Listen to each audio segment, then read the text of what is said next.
All right. Hi, friends. My name is Allison Platt, and I am your Lexis rep here at Golden Gate University. I am so excited to get the opportunity to meet all of you this year, get to know all of you, hopefully get to help you with any and all of your Lexis questions. You will also see on your screen the names and faces of your three fabulous student representatives. They are students at GGU, and they are also Lexis experts. We table every week on the second floor. I send out their schedules on Mondays. So please feel free to stop by, ask them any Lexis questions. They hand out goodies, research tips, rewards points, which we'll chat a little bit more about. And then they're also just super friendly people. So feel free to stop by, introduce yourself. You'll also see on the screen my contact information. I am always available to chat, help with anything Lexis related. Alrighty, so without further ado, let's chat about why we are here today. Today is going to be a really brief, really easy intro to Lexis and legal research on Lexis. My goal for you is to walk away from this presentation feeling ready to conduct legal research on Lexis, feeling like you have the ability to tackle your legal research assignments, which I'm sure you do. So this is our little game plan for the day. We're going to cover what is Lexis, the basics, why and how we use it. We're going to go over how to run a search. We're going to touch on research plans and search strings. So let's hop on over to Lexis, which I can access at www.lexisnexis.com/law schools. And when I log in, I am brought to my law school homepage. Your law school homepage is going to have valuable updates. It also has my contact information on it, so please feel free to reach out. You'll also find the names of your three fabulous student reps, so you can always reach out to them. And then down here, I like to spotlight these resources. I know law students don't have a ton of free time, but if you happen to find yourself with nothing to do on a Friday night, feel free to click through these. They are always valuable. Just know that they are available to you. Before we jump into anything substantive, I also want to highlight rewards. Lexis is the only research platform that's going to pay you to research. And I know it sounds gimmicky, it sounds a little sketchy, but I promise these reward points are real. So you'll see that I advertise rewards points. When you stop by tabling, you get 100 points, or when you complete the incentives in my emails, you get 100 points. Every 350 points equates to $5. And you can actually cash out those points for like Chipotle gift cards, Amazon gift cards, Starbucks cards. Ask upperclassmen about it. They will tell you how valuable these research points are and that they add up. So without further ado, let's start our legal research process. Super easy. We're going to hop on over to Lexis Plus, which is this giant red button. And I am brought to my legal research homepage. Now, on the left-hand side here, you're going to see this experience tab. I don't want you to worry too much about what these all mean, because as a 1L, you're going to spend 99% of your time in this legal research tab. Luckily, Lexis has it already selected for us. We don't have to do anything. Something I do want to highlight is down here on the right-hand corner, you have a case brief bank. Almost all, if not all, of your 1L doctrinal cases in your casebook are going to have case briefs for free available to you on Lexis. These are great resources. I always like to use them after I've actually done my assigned reading, because please always do your assigned reading. Use these case briefs as a way to clarify your understanding, maybe refresh your memory when you're outlining. Please know that these are available to you. They are free. Don't pay for Quimby. Don't pay for OIA. Don't pay for anything. Use this resource. If you click into this law school resource tab, you're going to see that many of your doctrinal courses also have free Barbary outlines. So please take advantage of those. Know that they are available to you. Alrighty. So without further ado, let's jump right into it. How do I run a search on Lexis? Before we run a search, I want to just clarify what Lexis is. And I know that may seem like a silly thing to do, but I always like to start with a reminder that Lexis is like the Google of law school, the Google of legal careers everywhere. It is a research database that contains everything you're going to need, whether it's case law, statutes, whether it's secondary sources like treatises, law reviews, journals. Everything you're going to need is contained in this handy dandy Lexis Plus research landing page. So this is where we're going to start our legal research process. There are two ways to pull up a case. You can pull up a case by case citation or by case name. Likewise, you can pull up a statute by the name of the statute. So let's say I was going to do 42 USC 1983. I can click into the statute. I can run the search. Lexis will pull up the statute for me. If I want to pull up a case, I can search by the name of the case. So let's do Mayo versus Satan, because yes, someone tried to sue Satan, and I can run my search. Now, there are a couple ways I can do it. I can click into it in the word wheel. I can click the red magnifying glass, or I can hit the enter key on my keyboard. So I'm going to go ahead and click into it.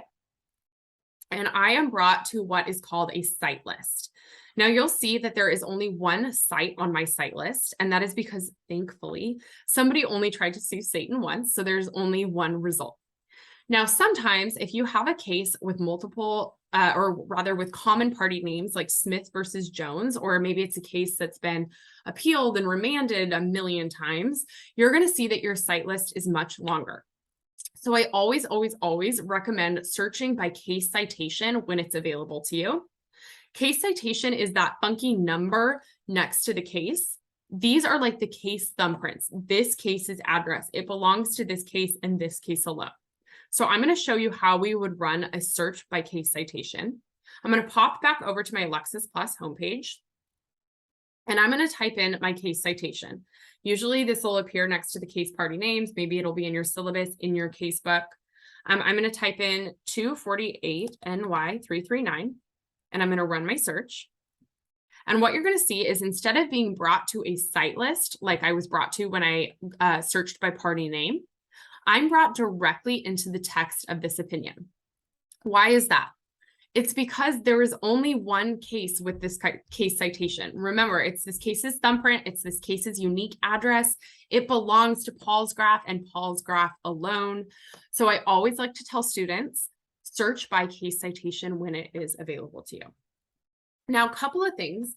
This is how I like to read through a case opinion on Lexis. I like to use this little scroll bar. It's going to be kind of like your table of contents. I always start with the opinion of the case. This is the actual voice of the court. The opinion, the holding of the court is in this language. I like to read through it. And then once I've read through it, I pop back up to the top, click this little blue button here. And I like to read through this case summary.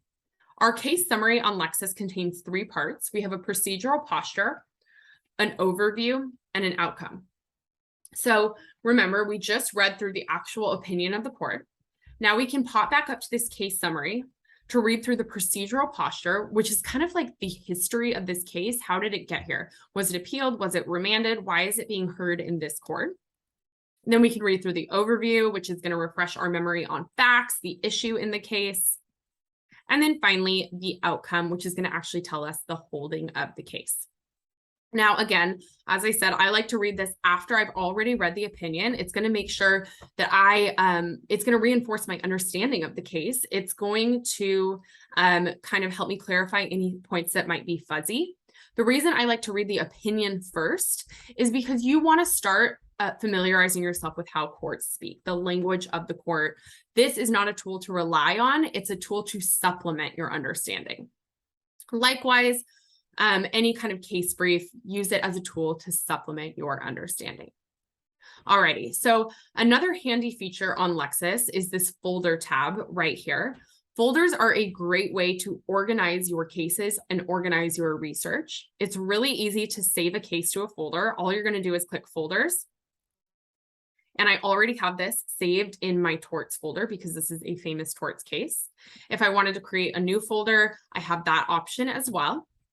I can also email myself this case. I can email it as a PDF, or I can download it as a PDF, which is super helpful because then I have it on my desktop. I don't even have to have internet access. I can read through it at the airport, on vacation, wherever I am, it is saved to my desktop. And then finally, something I love to show law students because it is something I relied heavily on as a law student is this handy dandy print button. And here's why I love it. Lexis has saved you a lot of money, and I'm going to tell you why. Because you can print to free or rather print for free to the Lexis printers, which are located in the basement of the library. You'll see here, if I select LexisNexis printer, it populates basement lab. It's going to print for free. You don't need to provide paper. You don't need to provide ink. Now, little caveat to that. Save your librarians the trouble and save the environment by not printing parts of the case that you don't need. So you'll see over here, I have the option to print the full document, which would include like the shepherd signal, which we'll cover in future trainings, head notes. We'll also cover those in future trainings, that case summary we just chatted about, but maybe you just want the opinion of the case. I'm going to unclick all these boxes and it's just going to print the opinion of the case. And it is that easy. You have free printing. Now, something I love on Lexis is I can annotate and highlight parts of the opinion. I can also choose what color I want my highlights to be. I'm someone who loves color coding. I was always that law student who carried around like 16 highlighters with her. I can also annotate to add notes.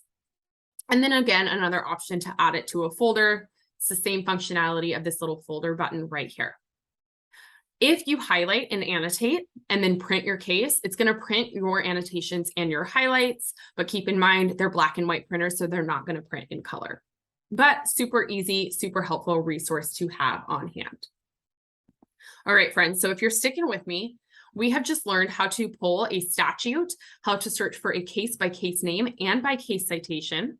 We covered how to save a case to a folder, how to annotate, highlight, and of course, how to print for free. Now let's pop back over to our Lexis Plus homepage. I can either run a new search by clicking Run New Search. I'll have the full functionality of Lexis, or I can click Lexis Plus in the upper left-hand corner. I'm going to go ahead and do that for illustrative purposes. Now, remember earlier how I said that Lexis is like the Google of law school? It truly is. You can ask natural language questions and Lexis will understand that you are asking a natural language question and she will answer them easy and clear, easy to understand terms for you. So I'm going to type in elements of negligence. I don't even need to type in what is. Lexis knows that I'm asking a question. I'm going to run this search.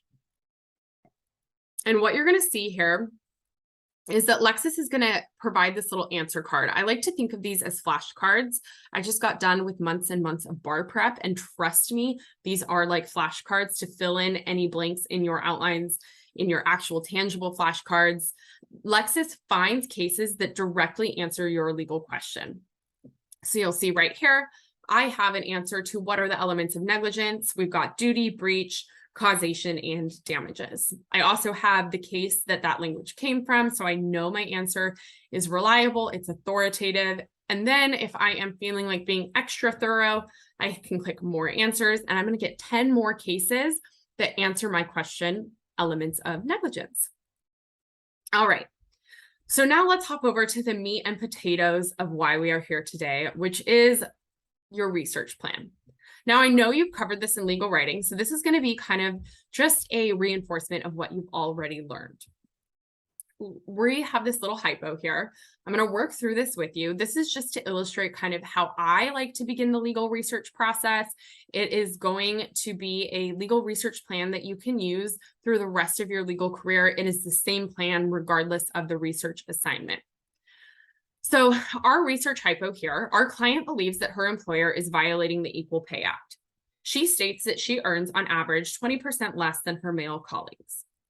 You need to research and write a brief on the topic by the end of the week, and you are in the Ninth Circuit. Before you jump over to conduct any legal research, I like to highlight and annotate on my research assignment. The first things I like to notate are my preliminary considerations. I like to notate jurisdiction. I like to identify the legal issue and relevant facts. And then finally, the deadline.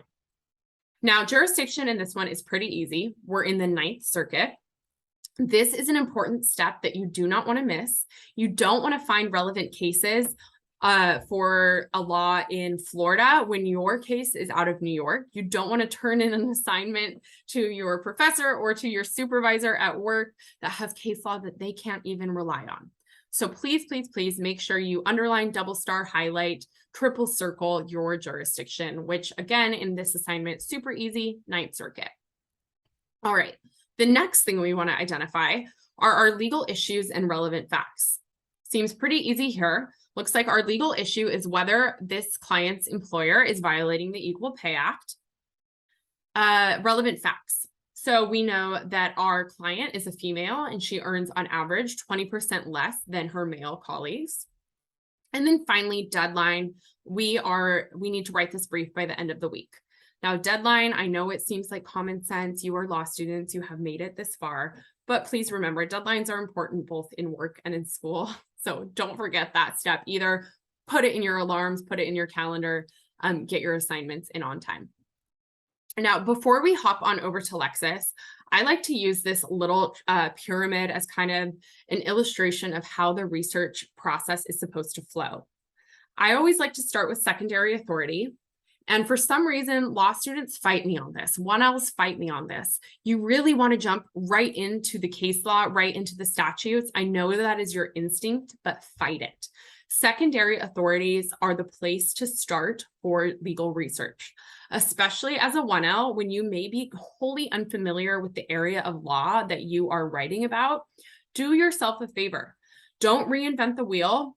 Read secondary authorities written by other legal experts that are going to help you understand your case, the law at question in your case, and help you kind of establish maybe some valuable arguments that you can carry through in your own brief. Alrighty, so with this plan in mind, let's go ahead and hop back on over to Lexis. I'm going to go back to my legal research homepage and I'm going to click Lexis Plus right here. Now, there are two different ways you can start a search on Lexis. And I'm going to only touch on this briefly because I know it's going to be covered in future legal research and writing classes. But you can search with natural language, which is exactly what it sounds like. It's what you do every day when you Google just natural language. You can also conduct Boolean searches or searches with terms and connectors. Those are the same thing. That's always a little bit overwhelming. I remember feeling really overwhelmed as a law student. It looks a little bit foreign. Quite frankly, it looks a little bit like math, and I came to law school, so I don't have to do math. And Boolean strings can look like equations, so they can be a little intimidating, but I don't want you to worry too much about it. You do not have to memorize what these terms and connectors do. When you start the Boolean search process, which again, I think you're going to cover in future legal research classes, don't fret. Your terms and connectors are available to you on Lexis. All you have to do is click this advanced search button right here. And you'll see all the common terms and connectors on the right-hand side here. You'll also see this search string template, which we'll cover in future trainings, but please just know that you do not have to memorize these terms and connectors and that this resource is available to you to help explain some funky search strings and help you build some really strong search strings. Today, we're going to stick with natural language searching. So I'm going to go back to my Lexis Plus homepage. And I always like to tell students to start with what they know. It can be really overwhelming when you are given an assignment on an area of law that you're wholly unfamiliar with. So start with what you know from the fact pattern. Again, we know that we're dealing with an equal pay claim. So I'm going to just start real simple, really broad. I'm going to type in equal pay. Now, remember, fight the instinct, fight the urge to start with primary sources. We want to start with secondary sources. So there's a couple different ways I can limit my search results to secondary sources. I can click all content right here, and I can go into secondary materials, or I can run my search. And on the left-hand side here, select secondary materials. So I'm going to go ahead and do that. And there we go. We have a list of secondary materials which contain our search term equal pay. I always like to start with treatises and guides. I think T for textbook, T for treatise. Treatises are these like expert textbooks on your specific area of law. They're going to help you understand your law, and then they're going to link out to relevant, valuable primary sources like case law, statutes, regulations. So let's go ahead and click treatises and guides. Perfect. And then remember, I had that key preliminary consideration with my research plan. I always want to think about jurisdiction. So before I start reading through my secondary sources, scroll down here, and we're going to go jurisdiction. and we're going to click California, or let's see, any other state. You'll see them all listed right here. Now let's go ahead and click into California. We know Ninth Circuit is in California. Perfect. And now we have our secondary sources on equal pay.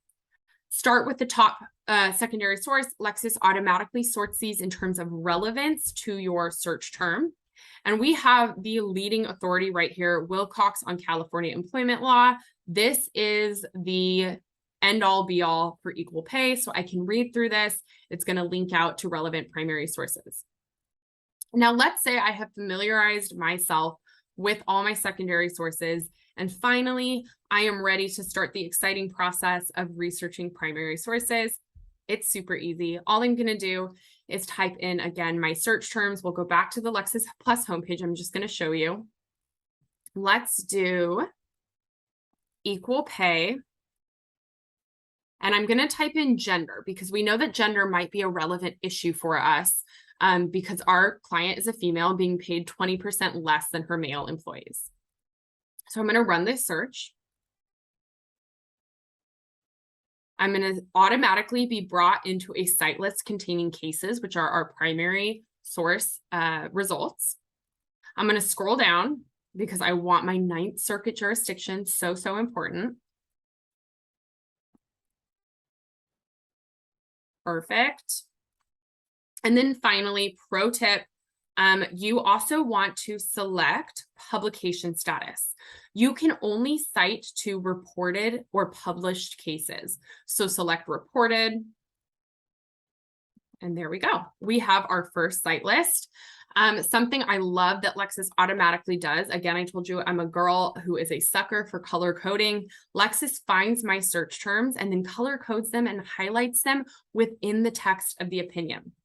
You'll see here on this little search term bar, this star represents the heaviest concentration of my search terms, and I can actually click on it and be brought directly into the text of this opinion. It's going to have the heaviest concentration of the terms equal pay and gender. Now, something that somebody asked in a training the other day, I thought it was a really good question. How does Lexis sort these? Are these in terms of date? Are these in terms of relevance? What is it? Relevance. Yes, they are going to be sorted in terms of relevance to your search terms. Lexis is smart, so the more search terms you put in here, the more tailored results list you're going to get, but also be smart about the search terms you plug in. Equal pay and gender, obviously those are fundamental, but you can also start really broad. You don't have to start throwing in a bunch of search terms that are not super relevant. You're not going to get as relevant of a site list. So I always like to say start broad.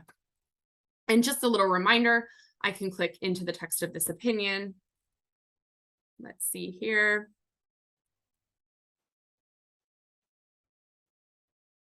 And then, of course, I can save it to my folder. I can annotate, I can highlight, I can print it to the Lexis printers. And then one other thing that we're going to cover in future trainings, you're going to see this yellow triangle on the left-hand side here. Remember how I said that the top part of this pyramid is shepherds or validation? Just a little preview of where you are headed. Eventually, we're going to cover this symbol and all our shepherds symbols. This is how your case has been treated by future cases, and each symbol means something different. You'll see if I hover my cursor over the yellow triangle, it says possible negative treatment is indicated. Don't worry too much about it for now. We will cover that in future trainings, but I did just kind of want to spotlight that is on the horizon for us. And then again, just a reminder, if I scroll through the text of my opinion here, I'll see where my search terms are highlighted, so I can jump directly to the parts of the opinion that are relevant to me. Now, something else before we hop off, you'll see at the top of your opinion here, this LexisNexis headnotes. These headnotes are like little perfectly packaged portions of law bubbled up to the top of the opinion to make it super easy for you to extract relevant points of law. LexisNexis headnotes are super valuable resources because they use the exact language of the court. Lexis is not editorialized. We don't paraphrase. We take the language of the court and put it into these, again, little nuggets of law at the top of your case. So super helpful once you've read through the text of the opinion, read through these headnotes. Make sure you understood the points of law that the court made in your case. Alrighty, if we hop back up to the top here, go to Lexis Plus, we are back at our research homepage. Now, before I hop off, I want to show you something that is super relevant, and that is your history tab here. If you ever forget to save something to a folder, don't panic. Lexis automatically tracks your search history, so it's all available to you right here. And then, of course, there is this handy dandy help tab. I am always available and I am always happy to help, but Lexis also has 24/7 customer support available to you. So if you are pulling an all-nighter, so is Lexis. I, of course, want to flag that you have to do your own research. These are skills that you're going to use for the rest of your legal career. But if you have any functionality issues on Lexis, please feel free to use this resource. If it's 3 a.m. and I'm not answering, which to be fair, I will not answer at 3 a.m. Please use this resource. It's available to you. They're happy to help. And they're usually able to get things back up and running pretty quickly. One more time, I'll pop up my contact information on the screen. Know that I am available to you. Of course, your Lexis reps are available to you. And I will see you in future trainings. All right, friends, can't wait to see you around campus. Thank you so much for sharing your time with me today. Have a great rest of your day.